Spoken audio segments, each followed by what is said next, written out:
Hi, I'm Alli Toby with Koori Pride Victoria. I just want to acknowledge that we're sitting on Wadawurrung country, and I want to acknowledge the elders past, present and emerging, yesterday, today and tomorrow, and also to all the Aboriginal and Torres Strait Islander people watching. Always was, always will be. Hey folks, Joe Bangles here with my final episode of Bangin' On with Bangles, and I couldn't think of a better way to finish off this series with a good friend of mine, Alli Toby from Koori Pride. How are you? Good, how are you? Yeah, good, thanks. Thanks for joining me today. That's all right. Now, Koori Pride, that's a new organisation. Mm. What's been the biggest challenge to get it happening? Well, we'll talk about the elephant that just happened, COVID.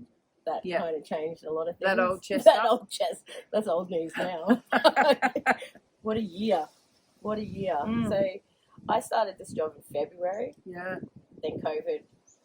And I haven't really met sort of the community as of yet. If we can just sort of be a beacon for young LGBTI mob here in Victoria, then I think that's half the battle, you know. And, absolutely. And if it saves someone's life, they can reach out to us. Yeah.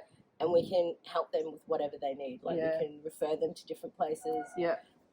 Still sort of setting up the model, but I think at the end of the day, it's all about our own self-determination and our own cultural identity as LGBTI mob. You know, how do people find you? Website's in development. Yep. But we've got a Koori Pride Victoria Facebook page that's open to allies and non-Indigenous people.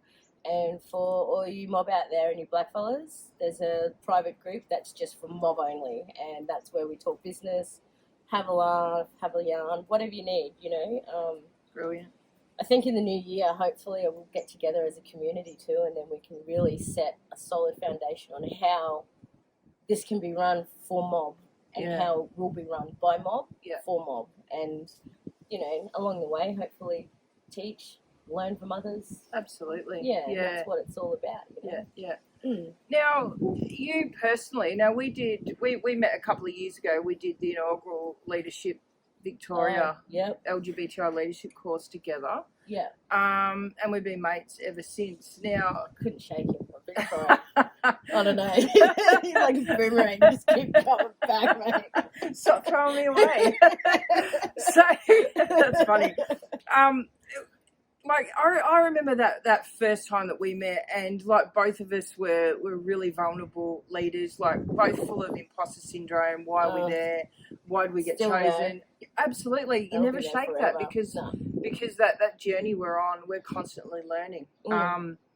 So, as a leader in the community, and you are a leader in the community, what has been your biggest challenge personally?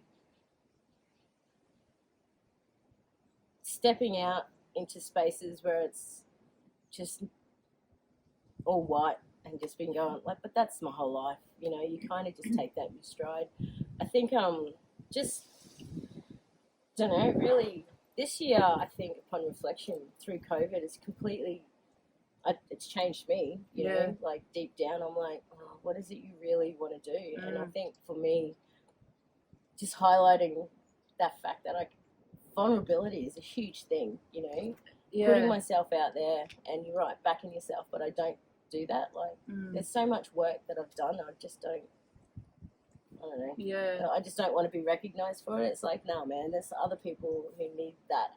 Or whatever. And I suppose putting myself forward is something that I'm still learning to do. That vulnerability, that's something that is, it's scary as hell. But do you find that being vulnerable gains you a lot more respect in the community? And because it shows people that you are a human being, you do have feelings, you know, and you have life experience, real life experience. Yeah.